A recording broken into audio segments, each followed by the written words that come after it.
नमस्कार, exam happy by Jharkhand channel में आपका स्वागत है। तो दोस्तों जुड़ चुका हूं मैं यहां पर आपके लिए जेटेट परीक्षा 2025-26 की तैयारी को लेकर के। तो आप सभी जेटेट का परीक्षा देने के लिए तैयार होंगे।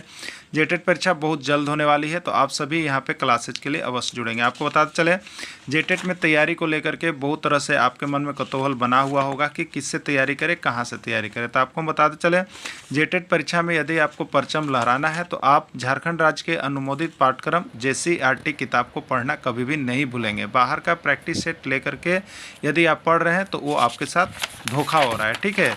तो आप JCERT जैक का किताब ले लीजिए, जो कि आपको झारखंड राज्य के सरकारी विद्यालयों में मिलते हैं।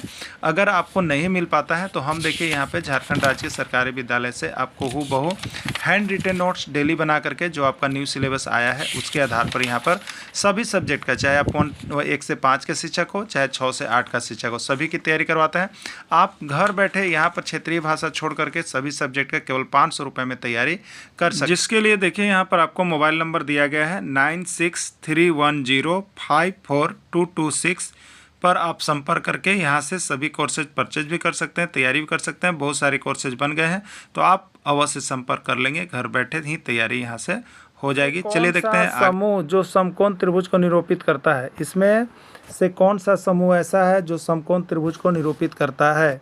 4 centimetre, 6 centimetre, 8 centimetre, 3 centimetre, 4 centimetre, 5 centimetre, या 5 सेंटीमीटर, 6 सेंटीमीटर, 7 सेंटीमीटर, या 8 सेंटीमीटर, 9 सेंटीमीटर, 10 सेंटीमीटर। कौन सी समूह जो है समकोण त्रिभुज को निरूपित करता है? ठीक है, देखिए इसमें से तो सबसे पहले आप याद रखिएगा समकोण त्रिभुज में क्या होता है। जो सबसे बड़ी भुजा होती है उसको हम लोग कर्ण कहते हैं, ठीक है।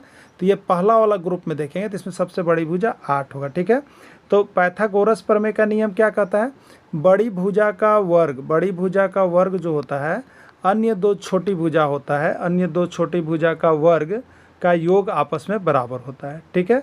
मतलब दो को छोटी भुजा को वर्ग करके जोड़ लीजिए और एक बड़ा जो भुजा है वो एक तरफ रख लीजिए। दोनों तरफ यदि बराबर आ गया तो समकोण है, अन्यथा नहीं है। यानी कहने का मतलब मेरा होगा, पहला को यदि हम चेक करेंगे तो सबसे बड़ी भुजा का वर्ग कहेंगे तो 8 का वर्ग बराबर 2 को बचा, यानी 4 का वर्ग, और एक अगला है वो 6 है, 6 का वर्ग, ठीक है। 8 का वर्ग कितना हो गया? 64, 4 का वर्ग कितना हो गया? 16, और 6 का वर्ग कितना हो गया? 36, ठीक है। तो 64 और इधर कितना आ गया? 16 और 36, 36 10 46 54। ये दोनों आपस में बराबर है? नहीं है, इसलिए समकोण त्रिभुज का वर्ग नहीं है। बस यही चीज़ देखना रहता है, ठीक है। चलिए सेकंड को जांच कर लेते हैं। तो सेकंड में 5 का वर्ग कितना होगा बताइएगा? 25 हो जाएगा। और ये 3 का वर्ग कितना हो गया? 9, बराबर में क्या लिखेंगे? 9 प्लस 4 का वर्ग कितना हो गया? 16। तो देखिए इधर भी 25 बराबर 16 और 9 25 बराबर आ गया दोनों तरफ ना। तो ये समकोण त्रिभुज को निरूपित करता है, यानी 3 सेंटीमीटर, 4 सेंटीमीटर और 5 सेंटीमीटर ये समकोण त्रिभुज को निरूपित कर रहा है, ठीक है। अगला को भी अगर आपको चेक करना हो तो इसी तरह से चेक कर सकते हैं। यहाँ पे सबसे बड़ी है 7, इसलिए 7 का स्क्वायर कितना हो जाएगा? 49 होता है, याद रखिएगा। स्क्वायर कम से कम आप लोग 30 तक सभी को याद कर लीजिए एग्जाम में जाने के लिए, ठीक है। 7 का वर्ग 49 हो गया बराबर, देखिए इधर 5 का वर्ग कितना हो गया? 25, और प्लस 6 का वर्ग कितना हो गया? 36, ठीक है। तो 49 बराबर कितना हो गया? 6 5 11, 2 2 3 5 और 1 6, और 49 और 61 बराबर है? नहीं है, इसलिए ये जो है आपको यहाँ पे समकोण त्रिभुज का निरूपण नहीं करता है, ठीक है। तो देखिए यहाँ पे लिखा हुआ है कि बड़ी संख्या का जो वर्ग होता है, बड़ी संख्या का जो वर्ग होता है अन्य दो संख्याओं के वर्गों का योग के बराबर होता है। अगर बराबर हो जा रहा होगा तो सम संख्या को निरूपित कर रहा है, और बराबर नहीं हो रहा है तो सम संख्या को निरूपित नहीं कर रहा है। तो इसमें हम देखेंगे 64 और 52 आ रहा है, ये बराबर नहीं हो रहा है, इसलिए सम संख्या को नहीं कर रहा है। लेकिन इसमें देखेंगे 25 और 25 दोनों बराबर हो रहा है, इसलिए सम संख्या को निरूपित कर रहा है, तो इसलिए टिक लगा हुआ है, ठीक है। तो इस तरह से आप यहाँ पे समकोण त्रिभुज का पहचान कर सकते हैं। चलिए इसमें से बताइएगा, एक और प्रश्न नीचे हम आपको दे ही दिए हैं, आप बना के बताइएगा कि इसमें से कौन सा समूह समकोण त्रिभुज को निरूपित करता है? 1 centimetre, 2 centimetre, 3 centimetre, 2 centimetre, 3 centimetre, 4 centimetre, 5 centimetre, 12 centimetre, 13 centimetre, 6 centimetre, 3 centimetre, 2 centimetre, ठीक है। नियम क्या कहता है? इसमें सबसे बड़ी भुजा सबसे पहले देखिए 3, तो 3 का वर्ग बताइए कितना होगा? जल्दी जल्दी बताइएगा। 9 होगा। और यहाँ पर 1 का वर्ग 1 और 2 का वर्ग 4, यानी 9 बराबर 5 आ रहा है, ये समकोण त्रिभुज नहीं है। चलिए इसमें देखिएगा, सेकेंड वाला में देखेंगे सबसे बड़ी भुजा 4 है, तो 4 का वर्ग कितना होता है बताइएगा? 16, ठीक है। अब 16 का ये 2 का वर्ग कितना हो गया? 4, और 3 का वर्ग कितना हो गया? 9, 16 16 और बराबर में इधर 13, क्या ये दोनों बराबर है? नहीं है, ये दोनों बराबर नहीं है। ठीक है, इसलिए ये क्या है, समकोण त्रिभुज का वर्ग नहीं है। चलिए नेक्स्ट को भी हम लोग इसी तरह से जांच कर लेते हैं सिर्फ जल्दी जल्दी में। तीसरा को जांच करेंगे तो 13 का वर्ग कितना होता है बताइएगा, 169 लिख दिए। और 5 का स्क्वायर कितना होगा बताइए, 25 होगा। और 12 का स्क्वायर कितना होता है याद रखिएगा, 144 होता है। ठीक है, तो 169 बराबर 144 और 25, 4 5 9, 4 2 6 और यहाँ पर 1 का 169 बराबर 169, दोनों तरफ बराबर हो गया ना।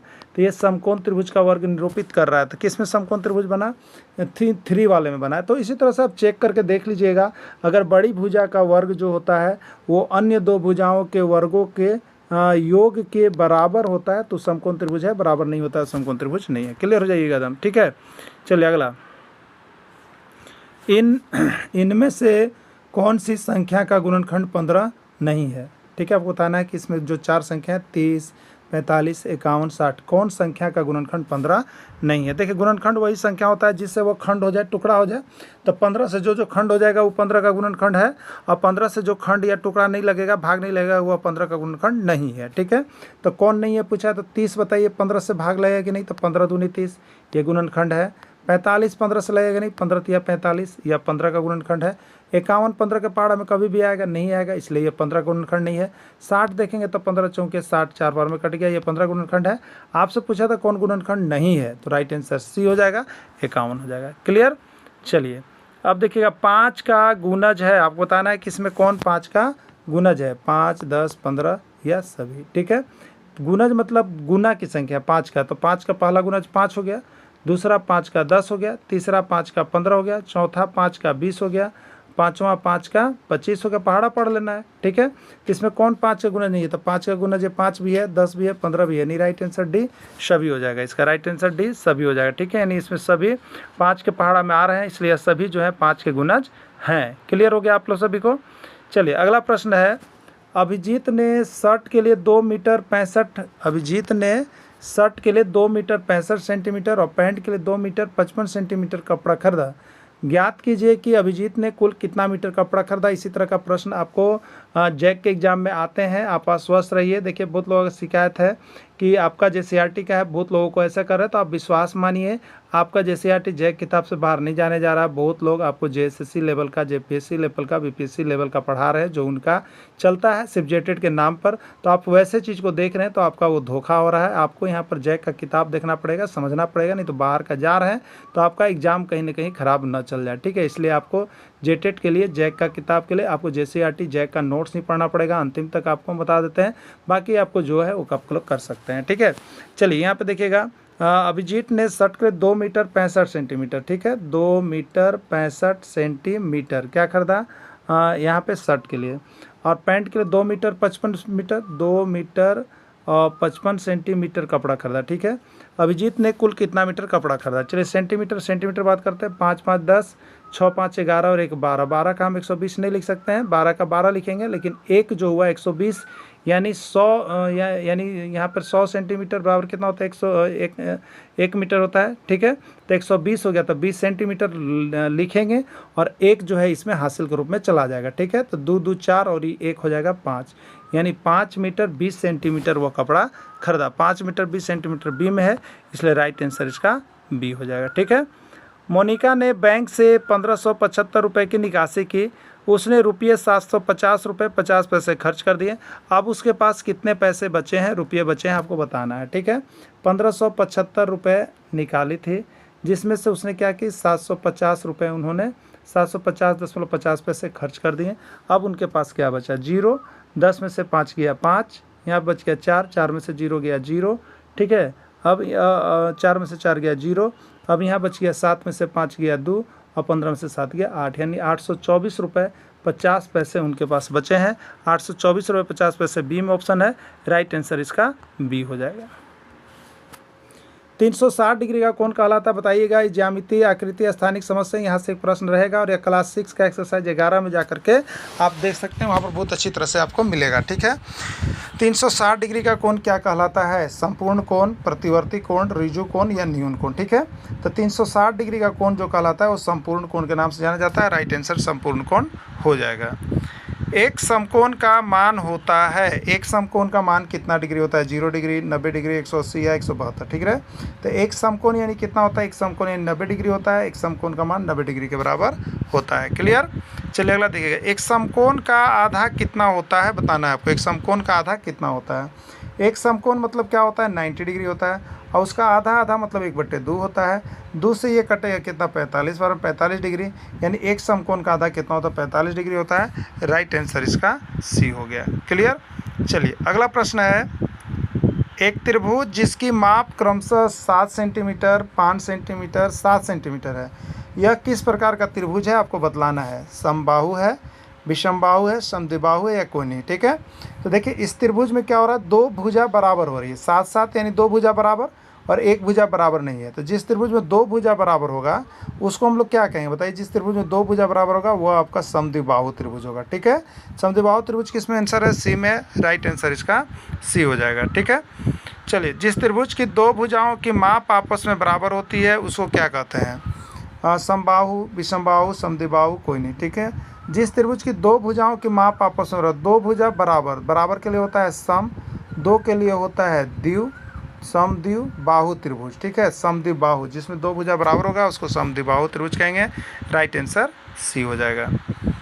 समद्विबाहु त्रिभुज में कितनी सममिति रेखा होती है आपको बताना है। समद्विबाहु त्रिभुज में कितनी सममिति रेखा होती है, ठीक है। समद्विबाहु त्रिभुज, तो जिस त्रिभुज में दो को भुजा बराबर होगा उसमें दो सममिति रेखा होगा, ठीक है।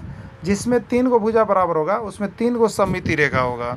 तो समद्विबाहु त्रिभुज में दो को भुजा बराबर है, इसलिए इसकी सममिति रेखा की संख्या 2 होगी।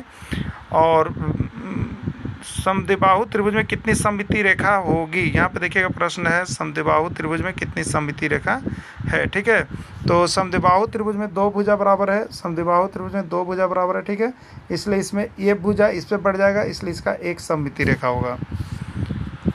अगला प्रश्न है, समबाहु त्रिभुज में कितनी सममिति रेखा है। समबाहु त्रिभुज में कितनी सममिति रेखा है? 1, 2, 3 या 4, ठीक है। समबाहु त्रिभुज में क्या होता है? तीनों भुजा बराबर है, इसलिए इसकी 3 सममिति रेखाएं हो जाएगी। कितनी सममिति रेखा हो जाएगी? 3 सममिति रेखा हो जाएगी। राइट आंसर इसका सी हो जाएगा। क्लियर? चलिए अगला देखिएगा, 30 सेंटीमीटर लंबा और 20 सेंटीमीटर चौड़ा वाले आयत का परिमाप ज्ञात करें। 30 सेंटीमीटर लंबा और 20 सेंटीमीटर चौड़ा वाले आयत का परिमाप ज्ञात करें। आयत का परिमाप बराबर अगर सूत्र से चलिएगा तो 2 इंटू लंबाई प्लस चौड़ाई होता है। तो 2 इंटू लंबाई है 30 और चौड़ाई है 20, तो 2 इंटू 30 और 20 50 सेंटीमीटर यानी 100 सेंटीमीटर इसका राइट आंसर हो गया। 100 सेंटीमीटर किस में है? सी में है, तो राइट आंसर इसका सी हो गया। इस तरह से देखिए, बिना सूत्र के मदद से बनाना है तो आप इस तरह से बना सकते हैं, 20, 30, 50, 20, 70 और 30, 100, ये सभी को जोड़ देंगे तो मेरा परिमाप हो गया। और सूत्र की मदद से बनाना चाहते हैं तो आपको सूत्र अभी ऊपर बताए हैं, 2 इंटू लंबाई प्लस चौड़ाई, यहाँ से आप बना सकते हैं, ठीक है। एक वर्ग का क्षेत्रफल 49 मीटर स्क्वायर है, उस वर्ग का भुजा का मान ज्ञात कीजिए। 6, 7, 8 या 9 क्या होगा, ठीक है।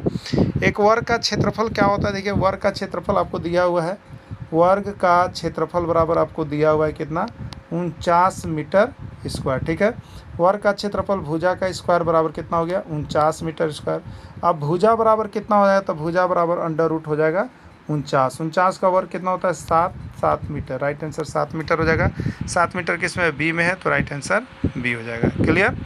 चलिए अगला, एक कमरा वर्ग के आकार का 10 गुने 10 माप का है, इसमें 2 मीटर गुने 1 मीटर साइज का टाइल्स लगवाना है। कुल कितने टाइल्स लगेंगे, ठीक है। 40 टाइल्स, 50 टाइल्स, नीचे है आपका 60 टाइल्स, 70 टाइल्स, ठीक है। टाइल्स की संख्या बराबर क्या होता है? टाइल्स की संख्या बराबर हो जाएगा, आपको जो कमरा है, कमरा के जो क्षेत्रफल है उसको पहले निकाल लीजिएगा। तो कमरा का क्षेत्रफल लंबाई गुने चौड़ाई यानी 10 गुने 10, और जो टाइल्स का क्षेत्रफल है, एक टाइल्स का क्षेत्रफल, उसको निकाल लीजिएगा, तो भाग दे दीजिएगा उससे, तो 2 मीटर गुने 1 मीटर, ठीक है। अब देखिए यहाँ पर कितना हो गया? 2 एकम 2, 2 पचे, ये 10 हो गया और ये 10 बच गया, ठीक है। तो 5 दही हम कितना हो गया? 50, यानी 50 को टाइल्स लगेगा। राइट आंसर इसका बी हो गया, 50 टाइल्स हो जाएगा, ठीक है। इसमें कौन समतुल्य भिन्न का समूह है? इसमें कौन समतुल्य भिन्न का समूह है?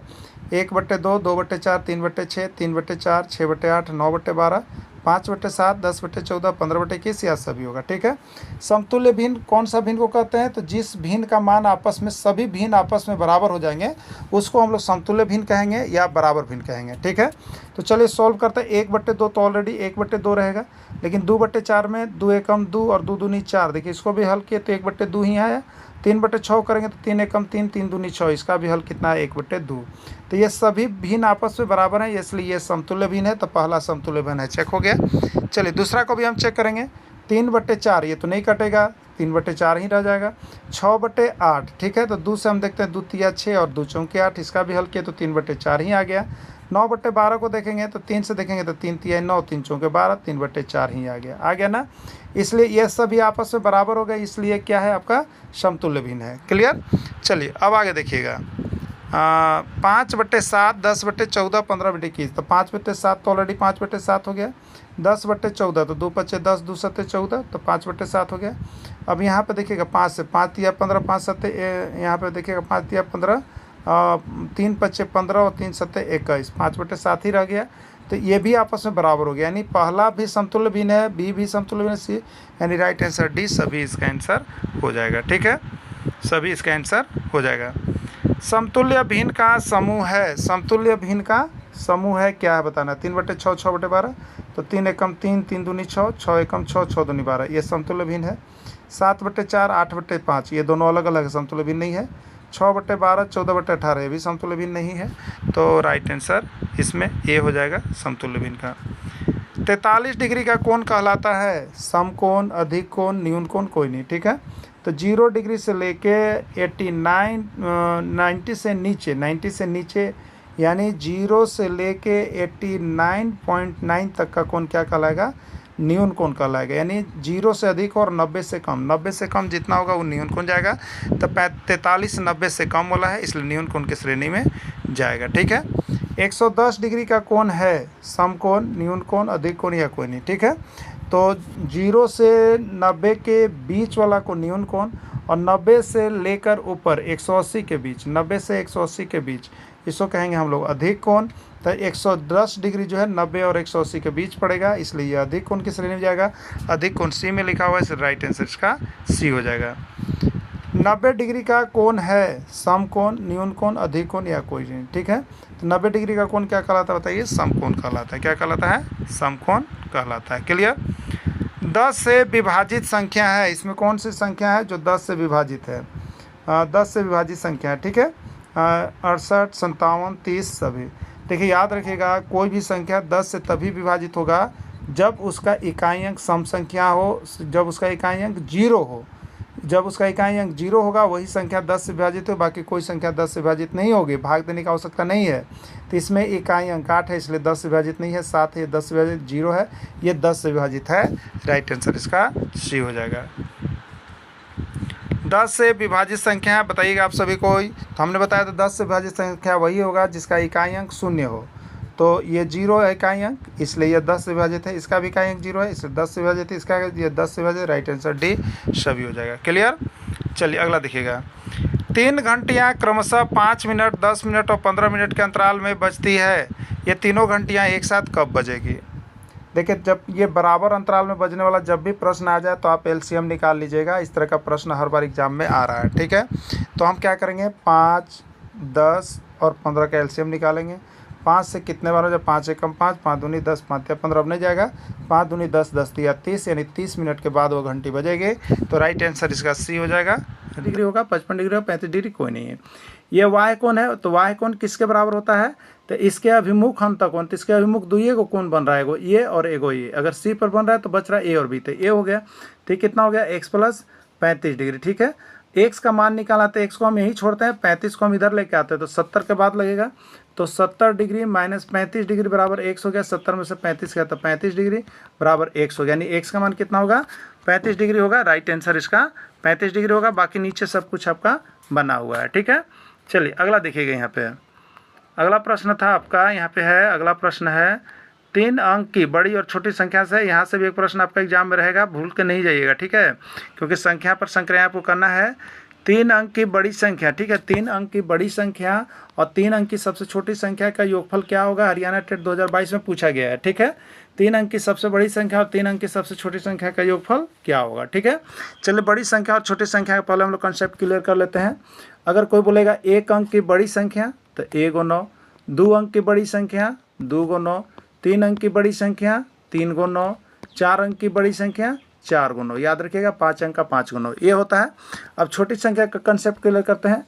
तो 2 अंक की छोटी संख्या तो 1 हमेशा लिखना है और 2 अंक है इसलिए 0 1 को दीजिएगा 10। 3 अंक की छोटी संख्या 1 हमेशा और 3 है इसलिए 0, 2 को 100। 4 अंक की छोटी संख्या 1 और 0 कै गो बताते चलिएगा 3। 5 अंक की छोटी संख्या 1 और 0 कै गो होगा 4 को होगा। क्लियर हो गया होगा ना। तो इस तरह से हम इसको बनाएंगे ना, जो भी पूछेगा। तो पूछा 3 अंक की बड़ी संख्या तो क्या लिखे बताइए, 3 को 9 लिख दिए। और 3 अंक की सबसे छोटी संख्या तो 1 और 3 अंक है तो कै गो 0, 2 को 0। इसको जोड़ देंगे हम, योगफल पूछा है तो जोड़ेंगे 9 9 9 1 10। ठीक है, 1099 आ रहा है। 1099 किस में, सी में है। राइट आंसर इसका सी हो जाएगा। क्लियर, राइट आंसर इसका सी हो जाएगा। यहाँ पे बाकी बनाया हुआ है। चलिए एक और प्रश्न है, आप सभी को जितना जल्द बनाइएगा बताइएगा हमें। 2 अंक की सबसे बड़ी संख्या, 2 अंक की सबसे बड़ी संख्या 99 और 4 अंक की सबसे छोटी संख्या, 4 अंक की सबसे छोटी संख्या तो 1 पर कै गो 0 हमें बताइएगा, 1 पर कै गो 0 तो 1 पर आपका हो जाएगा यहाँ पे 2 अंक का 99 हो गया। और 4 अंक की सबसे छोटी संख्या कितना हो जाएगा, तो 1 पर यहाँ पर 3 को 0 हो जाएगा। ठीक है, चलिए अब देखिएगा यहाँ पे तो जोड़ देंगे तो 9 9 और यहाँ पे 0 और 1 यानी 1099 या 1099 आप कह सकते हैं। 1099 किस में, बी में है, तो राइट आंसर इसका बी हो जाएगा। ठीक है, बाकी नीचे बना हुआ है।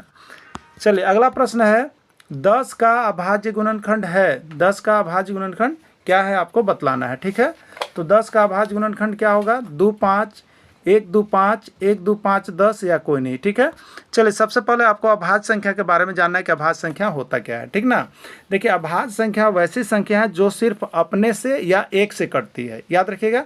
तो एक से सब संख्या कटती है, इसलिए अभाज्य संख्या का आप जब भी यहाँ पर कहेगा कोई तो सबसे पहले 1 ले लेंगे हम। उसके बाद वैसी संख्या देखना है जिससे वह कट रहा है, सिर्फ अपने से कटने वाली संख्या होती है। ठीक है, तो हम सबसे पहले 1 ले सकते हैं। उसके बाद सबसे छोटी यहाँ पर हम लेंगे 2। उसके बाद क्या ले सकते हैं, 3 भी अपने से कटता है। उसके बाद क्या ले सकते हैं, 5 ले सकते हैं। तो इस तरह से हम लोग चेकअप करते चलते हैं। ठीक है, तो 10 के लिए है तो 10 के लिए सबसे पहले 1 हो गया, 1 से कटेगा, फिर 2 से भी कटेगा, 2 अभाज्य संख्या है, फिर 3 से नहीं कटेगा, 4 से नहीं, 5 से कटेगा और फिर ऑलरेडी 10 से, यानी 1 2 5 10 होगा। 1 2 5 10 किस में है, तो सी में है। राइट आंसर इसका सी हो जाएगा। चलिए बाकी यहाँ बताया हुआ है, दिखाया हुआ है, आप इस तरह से भी कर सकते हैं। संख्या 14 का गुणनखंड है 1 7 1 7 14 1 2 7 14 या कोई नहीं। ठीक है, तो 14 सबसे पहले हम देखते हैं तो कितना से, 1 से तो हर बार आता है, फिर 2 से देखेंगे तो 7 बार में कटेगा। ठीक है, तो अब देखिए सबसे पहले 1 हो जाएगा, फिर 2 से भी कटता है तो 2 हो जाएगा, फिर 7 से भी कटता है तो 7 हो जाएगा। और देखिए 14 का पूछ रहा था, 14 का आधा लगभग जब संख्या आ जाए तो समझिए कि एक संख्या लास्ट वही बचेगा। ठीक है, 14 यानी 1 2 7 14 इसका आंसर हो जाएगा। राइट आंसर सी हो जाएगा। क्लियर, चलिए 21 का अभाज्य गुणनखंड है। आपको बताना है कि इसमें 21 का कौन अभाज्य गुणनखंड है। एमपी टेट 2016 का पूछा गया प्रश्न है। 1 3 7 1 3 7 21 1 3 21 या कोई नहीं। ठीक है, तो 21 का अभाज्य गुणनखंड कौन सा होगा आपको बताना है। तो 21 के लिए देखिए आपका होगा, 21 के लिए हम यहाँ पर सबसे पहले तो 1 से चलेंगे तो 21 से बार में होगा। ठीक है, फिर 3 से देखेंगे तो 3 सत्ते 21 होगा। ठीक है, तो आपका हो गया पहले 1, फिर हो जाएगा 3, फिर हो जाएगा 7। अब इसके बाद किसी और से नहीं करता है, सिर्फ 21 से करता है। तो 1 3 7 21 इसका आंसर हो जाएगा। 1 3 7 21 किस में है, बी में है, तो राइट आंसर इसका बी हो जाएगा। चलिए अगला प्रश्न है, एक बेलन जिसके आधार की त्रिज्या 7 सेंटीमीटर और ऊंचाई 3 सेंटीमीटर है, उस बेलन का आयतन क्या होगा। 462 centimetre cube, 616 centimetre cube, 482 centimetre cube या कोई नहीं। ठीक है, सबसे पहले हम बेलन की बात करेंगे तो एक बेलन का फिगर बना लेते हैं। ठीक है, बेलन का फिगर बना लिए हम ना, यहाँ पे बेलन का फिगर हो गया। इसके आधार की त्रिज्या, आधार की त्रिज्या मतलब कहना चाहिए यहाँ 20 से इधर आधार की त्रिज्या कितना है, आर जिसको हम कहते हैं 7 सेंटीमीटर और ऊंचाई 3 सेंटीमीटर, इसका ऊंचाई ये हो गया, ये 3 सेंटीमीटर है। तो उस बेलन का आयतन ज्ञात कीजिए। बेलन का आयतन का सूत्र देखिए होता है पाई आर स्क्वायर एच। ठीक है, चलिए पाई आर स्क्वायर एच होता है तो पाई का मान हो गया 22/7 और आर स्क्वायर मतलब आर आपका 7 दिया है तो 7 × 7 और गुने कितना हो गया, h हो गया। ठीक है, एक सात से एक सात कट गया, 2 सते यहाँ पर हो गया, देखिए आप देखिएगा तो 2 सते 14 और 2 सते 14 एक 15, 154 गुने 3 तो हम हो गया 4 तिया 12, 5 तिया 15 और एक 16 और एक 3 है 3 और एक 4, यानी 462 सेंटीमीटर क्यूब आ रहा है। 462 किस में है, ए में है, तो राइट आंसर इसका ये हो जाएगा। ठीक है, बाकी नीचे सब बना हुआ है, देखिए इस तरह से क्लियर किया हुआ है, आप सभी बना के यहाँ पर क्लियर हो लीजिएगा। ठीक है, चलिए अगला प्रश्न है, बेलन के आधार की त्रिज्या 2 सेंटीमीटर और ऊंचाई 7 सेंटीमीटर है, बेलन का आयतन ज्ञात करें। 88 centimetre cube, 84 centimetre cube, 98 centimetre या कोई नहीं। ठीक है, चलिए बेलन की बात है, बेलन का हम यहाँ पर बना के देखेंगे। एक बेलन है, मान लीजिए इस तरह से एक बेलन हमने लिया है, यहाँ पे एक बेलन हो गया। ठीक है, ये बेलन है, इसके आधार की त्रिज्या मतलब ये कह ले ये 2 सेंटीमीटर है और ऊंचाई 7 सेंटीमीटर, ऊंचाई मतलब ये कह सकते हैं 7 सेंटीमीटर है। बेलन का आयतन ज्ञात करें। ठीक है, बेलन का आयतन क्या होता है, पाई आर स्क्वायर एच होता है। ठीक है, पाई का मान कितना है, तो पाई का मान 22/7 होता है, इंटू आर स्क्वायर, आर कितना है तो 2 गुने 2 और एच कितना है 7। ठीक है, 7 से 7 कट गया, 22 दूनी 44, 44 दूनी 88, 88 सेंटीमीटर क्यूब इसका राइट आंसर हो गया। क्लियर, 88 सेंटीमीटर किस क्यों में है, ए में है, तो ए ही इसका राइट आंसर हो जाएगा ना। चलिए आगे प्रश्न है, कल्पना प्रतिदिन प्राय 1 घंटा 10 मिनट एवं शाम को 3 घंटा 20 मिनट पढ़ती है, तो बताइए कल्पना प्रतिदिन कितना समय पढ़ती है। 4 घंटा 20 मिनट, 4 घंटा 30 मिनट, 4 घंटा 10 मिनट या कोई नहीं। ठीक है, चलिए देखिए, कल्पना प्रतिदिन प्राय 1 घंटा 10 मिनट, कितना प्रातः में 1 घंटा 10 मिनट। ठीक है, 1 घंटा और 10 मिनट पढ़ती है। ठीक, और शाम को कितना 3 घंटा और 20 मिनट पढ़ती है, तो एक दिन में कितना पढ़ती है, तो 10 और 20 30 मिनट हो गया। ठीक है, 30 मिनट हो गया, और 1 घंटा और 3 घंटा 4 घंटा, यानी 4 घंटा 20 मिनट वह पढ़ती है। ठीक है, 4 घंटा 20 मिनट किस में है, 4 घंटा 30 मिनट हो गया, 3 और 1 4 और 20 10 30, 4 घंटा 30 मिनट, 4 घंटा 30 मिनट किस में है, बी में है, तो राइट आंसर इसका बी होगा, 4 घंटा 30 मिनट होगा। क्लियर, चलिए बाकी यहाँ पे देखिए बनाया हुआ है 4 घंटा 30 मिनट, यहाँ भी किया हुआ है, कहीं कहीं 20 बोला गया है, उसको आप लोग सुधार कर लीजिएगा, 30 होगा। ठीक, चलिए अगला देखिएगा, पूजा टीवी पर 35 मिनट कार्टून देखने एवं 30 मिनट टीवी पर गाना सुनती है। अब पूजा कुल कितना समय टीवी पर समय देती है। ठीक है, 30 मिनट और 35 मिनट 65 मिनट हो गया। अब 65 मिनट को हम घंटा मिनट में लिखेंगे तो 60 मिनट और प्लस 5 मिनट होगा, तो 60 मिनट मतलब 1 घंटा 5 मिनट, ऐसे हम कह सकते हैं। ऑप्शन है 1 घंटा, 1 घंटा 5 मिनट, 1 घंटा 10 मिनट या सभी, तो 1 घंटा 5 मिनट इसका राइट आंसर हो गया, तो 1 घंटा 5 मिनट इसका आंसर हो जाएगा। ठीक है, 1 घंटा 5 मिनट इसका राइट आंसर हो जाएगा। एक वृत्त में कितनी सममिति रेखा होती है, 1 अनंत 2 या 3। ठीक है, एक वृत्त है, इसमें कितनी सममिति रेखा होगी, तो इसके बाद सममिति मतलब बराबर माप का, तो ऐसे भी करेंगे तो बराबर होगा, ऐसे भी करेंगे तो बराबर कटेगा, ऐसे भी करेंगे तो बराबर कटेगा, ऐसे भी करेंगे तो बराबर कटेगा। तो बराबर माप पर जो रेखा कटती जाती है उसको सममिति रेखा कहते हैं। तो इसकी रेखा अनंत होती है, क्या होती है, अनंत होती है। तो एक वृत्त में कितनी सममिति रेखाएं होती है, तो अनंत होती है। ठीक है, कितनी होती है, अनंत होती है। एक समपंचभुज में कितनी सममिति रेखाएं हो सकती है, एक समपंचभुज में कितनी सममिति रेखाएं हो सकती है, 1 2 5 या 6। ठीक है, तो एक समपंचभुज है, समपंचभुज मतलब 5 को भुजा बराबर, तो जय को भुजा बराबर होगा उतना ही सममिति रेखा होगा, तो 5 को भुजा बराबर होगा तो उसमें 5 को सममिति रेखा होगा। समबाहु त्रिभुज में 3 को भुजा बराबर होगा तो 3 को सममिति रेखा होगा। वर्ग में 4 को भुजा बराबर होता है तो 4 सममिति रेखा होता है। तो सम पंचभुज, सम मने बराबर और पंच मने 5, पाँचों भुजा बराबर है, तो इसलिए 5 गो इसमें सममिति रेखा होगा, याद रख लीजिएगा। ठीक है, एक आयत में कितनी सममिति रेखा होगा बताइए, तो एक आयत में कौन सी, तो 2 भुजा बराबर होती है, आमने सामने की भुजा, लंबाई लंबाई बराबर होता है, चौड़ाई चौड़ाई बराबर होता है आयत में। तो 2 को भुजा बराबर होता है, आमने सामने की भुजा बराबर होती है, लंबाई भी बराबर होता है, चौड़ाई भी, 2 को भुजा बराबर होता है, तो इसका सममिति रेखा भी क्या हो जाएगा, 2 को हो जाएगा। तो राइट आंसर बी यानी 2 सममिति रेखा हो जाएगा। अगला प्रश्न है, 20 मीटर लंबे तथा 15 मीटर चौड़े आयताकार भूखंड के चारों ओर कंटीले तार से घेराबंदी करनी है।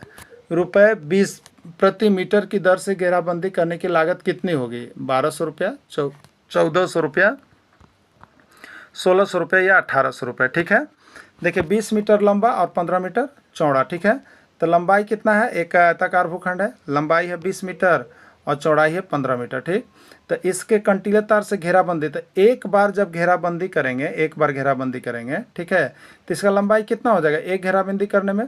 तो एक घेराबंदी करने का मतलब इसका परिमाप निकाल लीजिएगा। तो परिमाप कितना हो जाएगा, तो सभी भुजाओं का योग, तो ई 20 है तो ई भी 20 है, 20 20 40, और ई 15 है तो ई 15 है, तो 15 15 30, यानी 40 30 70 मीटर हो गया। एक बार बाड़ लगाने का खर्च कितना हो जाएगा, ये 70 मीटर है। अब 1 मीटर का खर्च देख लीजिए कितना है, तो 20 रुपये प्रति मीटर। तो 1 मीटर का खर्च 20 रुपया है, और आपका ये जो पूरा जो आपको बाड़ करना है, एक बार जो आपको घेरा लगाना है, वो आपका कितना है कंटीले तार का, तो 70 मीटर है। तो 1 मीटर का खर्च जब 20 रुपया है, तो 70 मीटर का खर्च कितना हो जाएगा, तो 70 गुने 20 यानी 1400 रुपये हो जाएंगे। 1400 रुपये किसमें, बी में है, तो राइट आंसर इसका बी हो जाएगा। ठीक है, चलिए पूरा भूखंड का परिमाप निकाल लिए। 1 मीटर घेराबंदी का खर्च 20 रुपये है, 70 मीटर का खर्च 70 गुने 20 1400 रुपये हो जाएगा। यही इसका राइट आंसर हो गया। क्लियर। चलिए अगला प्रश्न देखिएगा। एक 22 मीटर गुने 18 मीटर के आयताकार भूखंड में 30 प्रति वर्ग मीटर की दर से मिट्टी भरने की लागत ज्ञात कीजिए। रुपये 1180, रुपये 11,880, रुपये 12,880, क्या होगा इसका आंसर। ठीक है, 22 मीटर गुने 18 मीटर आयताकार भूखंड में 30 रुपये प्रति वर्ग मीटर। देखिए वर्ग मीटर दे रहा है मतलब ये क्षेत्रफल है, वर्ग मीटर दे रहा है मतलब क्षेत्रफल आपको निकालना पड़ेगा। ठीक है, मीटर देगा तो परिमाप निकालना होगा। तो ये आयताकार भूखंड है, आयताकार भूखंड है। ठीक है, आयताकार भूखंड है, 22 और 18 है। तो आयताकार भूखंड का क्षेत्रफल मतलब आयत का क्षेत्रफल, तो क्या होता है लंबाई गुने चौड़ाई हो जाएगा। तो लंबाई कितना है 22 और चौड़ाई कितना है 18, तो 22 गुने 18 करेंगे हम। तो 22 गुने 18 जब हम लोग यहाँ पे करेंगे तो देखिए आगे इसका यहाँ पे किया हुआ सॉल्यूशन। ठीक है, 22 गुने 18 जब आपके देगा तो 396 आएगा, और 1 मीटर स्क्वायर भरने का लागत 30 रुपये है। तो 396 मीटर का लागत कितना होगा, तो 396 30 से गुना कर दिएगा तो 11,880 रुपये आ जाएगा। ठीक है, चलिए नेक्स्ट। x + 3 = 5 है, तो x का मान क्या होगा बताइएगा। देखते हैं आपका किनका कमेंट सबसे पहले आ रहा है। ABC 2359 क्या होगा। ठीक है, देखिए जिसका सोल्यूशन हम लोग करते हैं x + 3 = 5, ये जैसी बाउंड्री पार करेगा तो 3 जो प्लस में है वो माइनस होगा, और जो पहले से डिजिट है वही रहेगा, तो 5 - 3 होगा। 5 - 3 से 2 हो जाएगा, तो 2 आंसर होगा। राइट आंसर 2 हो जाएगा। ठीक है, चलिए नेक्स्ट। x - 2 = 6, तो x का मान ज्ञात करें।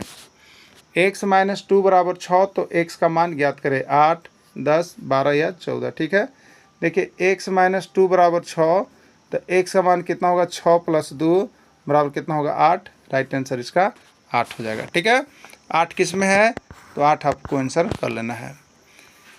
कबड्डी खेलने वाले 12 खिलाड़ियों का बैडमिंटन खेलने वाले 5 खिलाड़ियों का अनुपात बताइए। तो कबड्डी खेलने वाले 12 खिलाड़ी, बैडमिंटन खेलने वाले 5 खिलाड़ी का अनुपात क्या होगा।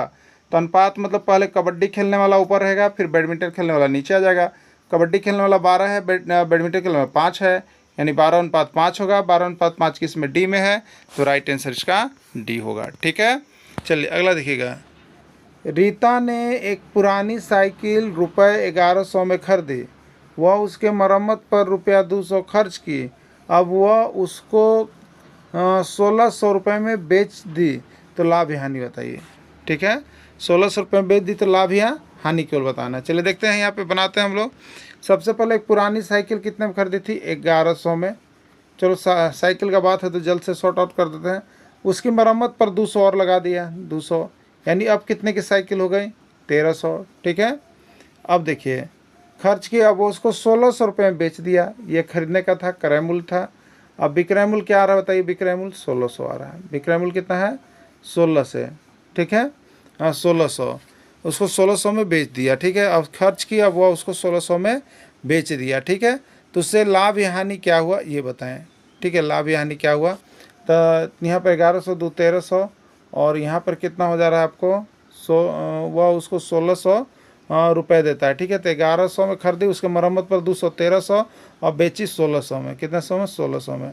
तो विक्रय मूल्य 1600 है, और क्रय मूल्य कितना आपका आ रहा है, 1300 है। ठीक है, तो लाभ हो गया, लाभ बराबर विक्रय मूल्य माइनस क्रय मूल्य, 1600 - 300, राइट आंसर हो जाएगा 1300। ठीक है, तो यहाँ पे हो जाएगा आपका 16,000 था, इसमें से 1300 तो 300 हो जाएगा। ठीक है, 1600 में से 1300 जाएगा 300, 300 किस में है, ए में है, तो राइट आंसर इसका ये हो गया। बाकी यहाँ पे बना हुआ है, आप सभी को देख लीजिएगा, घटा लीजिएगा, कर लीजिएगा, ठीक है। 3x माइनस 36 का गुणनखंड है, गुणनखंड मतलब उसको तोड़ देना, ठीक है। तो 3x माइनस 36, ठीक। तो 3 इसमें है तो 3 गुने एक्स माइनस से 36 को हम तोड़ेंगे तो क्या लिख सकते हैं 3 के साथ, तो 3 गुने 12 लिख सकते हैं ना। 3x माइनस 36 3x माइनस 12, और दोनों में कॉमन क्या है, इधर वाले के लिए भी कॉमन है 3 और इसके लिए भी कॉमन है 3, तो 3 कॉमन लेंगे तो एक पहुँचेगा x में और एक पहुँचेगा 12 लेकर के, यानी 3x प्लस 12 हो जाएगा, ठीक है। 3x प्लस 12 कहाँ है, तो 3x प्लस 12 बी में है, राइट आंसर इसका बी हो जाएगा, ठीक है। चलिए अगला देखिएगा, 9x माइनस 36 का गुणनखंड है, 3x माइनस 36 का गुणनखंड है। तो 3x को देखिए तोड़ लिए और 36 को भी यहाँ पर तोड़ लिए। दोनों में कौन कौन सा चीज़ मिल रहा है आप देखिए यहाँ पे दोनों में, तो इसमें भी 3 है, इसमें भी 3 है, ये 3 ले लेंगे इनटू, ठीक है। अब इसमें x है, इधर नहीं है, तो 3 हो गया, और इनटू में इसमें इनका वाला ग्रुप में x मिलेगा, और इधर कितना था 3 दूगो था, ठीक है, कितना था 3 एगो ले लिए। तो इसमें जाए 3 दूनी 6, 6 दूनी 12, 12 36, ठीक है। 3 ले लेंगे तो कितना हो जाएगा x माइनस 12 ले लेंगे, ठीक है, x माइनस 12 हो जाएगा, यही राइट आंसर हो जाएगा। 21x square y q plus 27x q y square का गुणनखंड है, ठीक है। तो 21 को हम क्या लिखेंगे बताइए, इसको तोड़िएगा तो 3 गुने 7 और लिखेंगे x square into y q, ठीक है, और plus 27x q y square के लिए क्या लिखेंगे, तो 27 के लिए लिखेंगे 3 गुने 3, एक एगो 3 है, ये है, तो 3 गुने 9, 27 हो गया, और x क्यू, तो x 3 बार है तो 3 बार, और y स्क्वायर, तो y 2 बार है तो 2 बार, ठीक है। अब देखिए क्या हो गया, दोनों में क्या मिलेगा वो आपको देखना है, तो 3 मिल रहा है, ठीक ना, और कुछ नहीं मिल रहा है, ठीक है। तो 3 कॉमन लेंगे तो हमारे पास क्या बच जाएगा, 7x स्क्वायर वाई क्यू, ठीक है। एक एक्स भी हम लोग ले सकते हैं, देखिए यहाँ पे बना हुआ है, ऐसे कर लीजिएगा, यहाँ ज़्यादा समय लगता है। देखिए यहाँ पे मिल रहा है कौन कौन, तो 3 मिल रहा है, एक्स स्क्वायर मिल रहा है, वाई स्क्वायर मिल रहा है, तो ब्रैकेट में क्या बच जाएगा 7y प्लस 9x, यही इसका राइट आंसर हो जाएगा, ठीक है। चलिए, किसी संख्या के 3 गुने में 8 जोड़ने पर 32 प्राप्त होता है, वह संख्या है, ठीक है। चलिए देखते हैं, किसी संख्या का 3 गुना, तो मान लीजिए x है, उसका 3 गुना में 8 जोड़ेंगे तो कितना प्राप्त होगा, 32 प्राप्त होगा। अब देखिए, तो वह संख्या बताना है, तो 3x बराबर 32 माइनस 8, ठीक है। 32 में से 8 गया, 3x बराबर 32 माइनस 8, तो कितना बच गया आपका 24 बच गया। अब ऊपर पर गुना कर लीजिए, तो 3 8 24, x बराबर 8, तो x बराबर 8 इसका आंसर हो जाएगा। 8 किस में, सी में है, तो सी इसका राइट आंसर हो जाएगा, ठीक है। 472 सेंटीमीटर का मान मीटर और सेंटीमीटर में क्या होगा, 400 मीटर 72, 40 मीटर 72, 4 मीटर 72, यह सभी, ठीक है। तो 472 को हम लिख सकते हैं 400 प्लस 72, ठीक है। ये 400 सेंटीमीटर और 72 सेंटीमीटर में था, सेंटीमीटर को मीटर बदलेंगे तो 400 और बट्टा में क्या करेंगे हम 100 करेंगे, तो ये हो जाएगा 4 मीटर, कितना हो जाएगा 4 मीटर, और ये 72 सेंटीमीटर होगा, क्या होगा 72 सेंटीमीटर, राइट आंसर इसका हो जाएगा आपका सी, ठीक है। चलिए नेक्स्ट देखिए, 6 किलोग्राम चीनी तौलने के लिए 6 किलोग्राम चीनी तौलने के लिए दुकानदार कौन सा बाट का प्रयोग करेगा, कौन सा बटखरा का प्रयोग करेगा। 5 केजी बाट और 1 केजी बाट, 5 केजी का बटखरा होता है और 1 केजी का बटखरा होता है, बिल्कुल सही है। 3 केजी बाट और 3 केजी बाट, ये बिल्कुल गलत है, 3 केजी का बटखरा नहीं होता है। 4 केजी बाट और 2 केजी नाल, ये भी बिल्कुल सही नहीं है, ठीक है। तो यहाँ पर क्या हो जाएगा आपका, तो 6 केजी चीनी तौलने के लिए दुकानदार कौन सा बाट करेगा, तो एक 6 केजी तोलना है, तो एक आपका हो जाएगा यहाँ पे 5 केजी वाला वाट, और एक होगा 1 केजी वाला, 5 और 1 मिला के 6 हो जाएगा, राइट आंसर इसका ये हो जाएगा, ठीक है। चलिए अगला, 8 किलोग्राम दाल तोलने के लिए दुकानदार को कौन सा बाट का उपयोग करना होगा, 8 किलोग्राम लेना है, तो ठीक है 5 केजी और 3 केजी, तो 3 केजी का तो होता नहीं है, 5 केजी 2 केजी और 1 केजी, 5 केजी 2 केजी और 1 केजी, ये बिल्कुल सही है, ये बिल्कुल सही है, इसी में लिया जा सकता है, ठीक है। तो राइट आंसर इसका बी हो जाएगा ना। चलिए अगला, लीप वर्ष होते हैं 364 दिन, 365 दिन, 366 दिन, कोई नहीं, ठीक है। तो लीप वर्ष कितना दिन का होता है? तो लीप वर्ष होता है 366 दिन का। कितना दिन का होता है? 366 दिन का होता है। लीप वर्ष कितना होता है? 366 दिन का होता है, ठीक है। चलिए अगला प्रश्न हम लोग देखेंगे यहाँ पे। लीप वर्ष तो आगे बढ़ गए हैं, लीप वर्ष से आगे चलते हैं। इसके बाद लीप वर्ष है, ठीक है। तो देखिए यहाँ पे 5 kg 1 kg हो गया। अब देखिए यहाँ पे 8 किलोग्राम दाल तौलने के लिए, 8 किलोग्राम दाल तौलने के लिए दुकानदार कौन सा बाट का प्रयोग करेगा? 5 kg और 5 kg और 3 kg, तो 3 kg का बटखारा होता नहीं है। 5 kg, 2 kg और 1 kg, बिल्कुल सही है, बिल्कुल सही, 100% फिक्स है। 5 किलो का भी बटखारा होता है, 2 kg का भी होता है और 4 kg का भी आता है, ठीक है। तो ये राइट आंसर यही हो जाएगा, ठीक ना। 5 kg और 2 kg, 7 kg और 1 8 kg। चलिए नेक्स्ट प्रश्न है। नेक्स्ट प्रश्न आपका है, लीप वर्ष होता है 366 दिन का। इसमें लीप वर्ष है, इसमें कौन है लीप वर्ष? बताइए। जो 4 से भाग लग जाता है वो लीप वर्ष होता है। तो जो 4 से भाग लग जाता है वो लीप वर्ष हो जाता है। इसलिए ये भी 4 से कटेगा, ये भी 4 से, ये भी 4 से, सभी, यानी राइट आंसर डी सभी हो जाएगा, ठीक है। चलिए नेक्स्ट देखिएगा। 2004, 2020, 2016 सभी में 4 से पूरा पूरा भाग लग जाता है, इसलिए इसको लीप वर्ष कहते हैं। लीप वर्ष प्रत्येक 4 वर्ष के बाद आता है, ठीक है। चलिए सममिति पाठ से है। एक अर्धवृत्त में कितने सममिति रेखा होती है? यही प्रश्न आपको रहेगा। 1 रहेगा, 2 रहेगा, 3 रहेगा या 4 होगा, ठीक है। तो एक अर्धवृत्त है, एक अर्धवृत्त है, तो इसमें समकोण कैसे ज़्यादा कीजिएगा? ठीक है, सममिति रेखा कैसे ज़्यादा कीजिएगा? एक बार इधर से जाएगा, यही नहीं जाएगा, तब भी जा कर के बैठेगा, तो ये एक ही बार होगा, इसलिए इसकी सममिति रेखा 1 हो जाएगी, ठीक है। चलिए अगला, एक वर्ग में कितनी सममिति रेखा है? एक वर्ग में सभी भुजाएं बराबर होती है। एक वर्ग में सभी भुजा बराबर होती है, इसलिए इसको जेने से मुड़ोगे, एने से मुड़ोगे, एने से मुड़ोगे, सब एक दूसरे पर बढ़ जाएगा, ठीक है। तो एक वर्ग में कितनी सममिति रेखाएं हैं? तो हम यहाँ पर जानते हैं 4 है, ठीक है। कितना है? 4 है, ठीक है। चलिए अगला प्रश्न के लिए ये है, अगला प्रश्न इसी में था। अगला प्रश्न है आपका,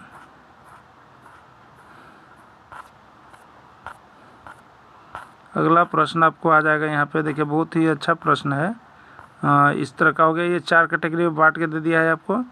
चलिए अगला है, एक वर्ग की भुजा ज्ञात कीजिए जिसका परिमाप 24 सेंटीमीटर है। एक वर्ग की भुजा ज्ञात कीजिए जिसका परिमाप 24 सेंटीमीटर, ठीक। फॉर्मूला याद कीजिएगा। परिमाप बराबर कितना दिया हुआ बताइए? परिमाप बराबर 24 सेंटीमीटर बैठा हुआ है, 24 सेंटीमीटर। और परिमाप बराबर क्या होता है? 4 इंटू भुजा बराबर कितना होता है? 24 सेंटीमीटर। ये यहीं रह गया, 4 नीचे चल गया, तो यहाँ पर कितना हो गया आपका? जो परिमाप था वो आपका वर्ग की भुजा ज्ञात कीजिए जिसका परिमाप, तो 4 इंटू भुजा था, तो ए बराबर कितना हो जाएगा? ए बराबर हो जाएगा वर्ग का परिमाप 4 इंटू भुजा। तो यहाँ पर भुजा निकालना है, तो ए बराबर हो जाएगा परिमाप बट्टा 4। तो 24 से 4 में देंगे 6, तो राइट आंसर 6 हो जाएगा, सी हो जाएगा, ठीक है।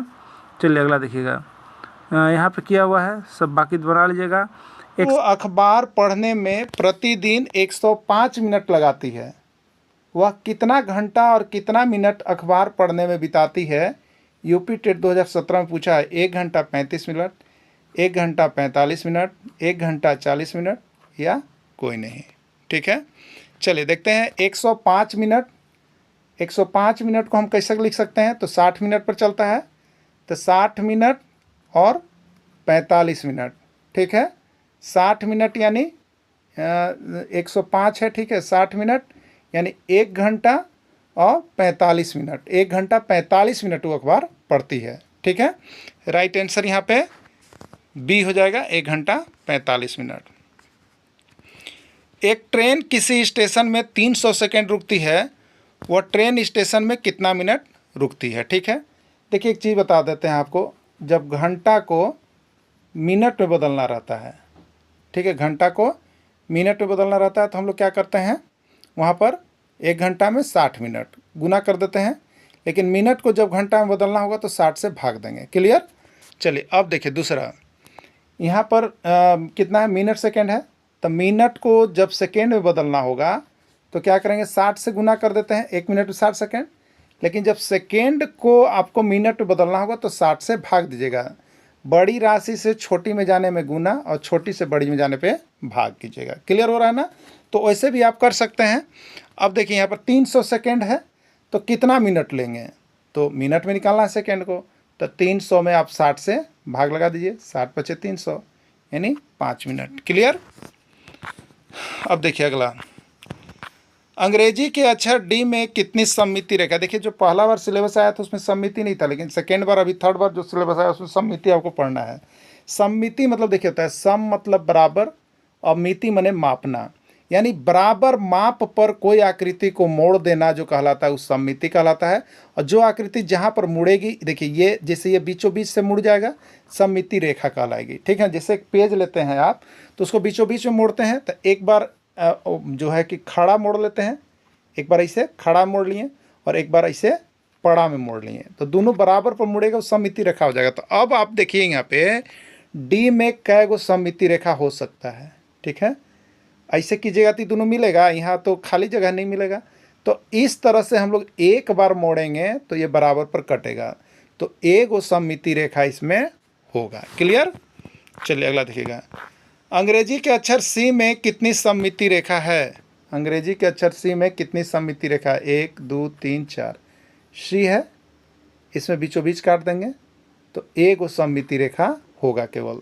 हाँ, आप कौन से मोड़ के देखिए बराबर पर तबे बैठेगा, तो ए इसका राइट आंसर हो जाएगा। ठीक है, चलिए अब देखिए आपका परिमाप क्षेत्रफल सब कुछ बढ़ा दिया है, तो परिमाप को भी हमने बना दिया है। यहाँ पे आपको पीडीएफ सब कुछ बन गया है, एकदम समझ जाओगा। ठीक है, 5 सेंटीमीटर भुजा वाले वर्ग का परिमाप ज्ञात करें। 10 20 25 30। 5 सेंटीमीटर भुजा वाले वर्ग का परिमाप ज्ञात कीजिए। ठीक है, वर्ग का परिमाप बराबर क्या होता है ये बताइए। वर्ग का परिमाप बराबर क्या होता है बताइए, तो 4 × भुजा होता है। वर्ग का परिमाप 4 × भुजा। ठीक है, अब देखिएगा तो 4 × भुजा, भुजा कितना हो गया 5 सेंटीमीटर। ठीक, तो 4 × 5 = 20 सेंटीमीटर, ये हो गया इसका आंसर। ठीक है, तो 20 सेंटीमीटर इसका हो जाएगा, 20 सेंटीमीटर बी में है तो राइट आंसर इसका बी हो जाएगा। ठीक है, अब चलिए आगे। अब परिमाप देखिए इस तरह से भी आप निकाल सकते हैं, अगर फार्मूला नहीं याद है तो एक वर्ग की प्रत्येक भुजा की माप क्या होती है बताइए। आप तो खुद जानते हैं, सब बराबर होता है, तो ई 5 होगा,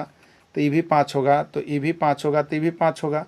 अब परिमाप मतलब सबका योग, यहाँ से शुरू कीजिए तो 5 5 10 5 15 और 5 20 लास्ट हो गया। ठीक है, तो ऐसे भी आप जोड़ के भी बना सकते हैं। ठीक है, 3 सेंटीमीटर वाले समबाहु त्रिभुज का परिमाप क्या होगा। ठीक है, एक समबाहु त्रिभुज का मतलब आप समझ रहे हो कि सब भुजा बराबर है।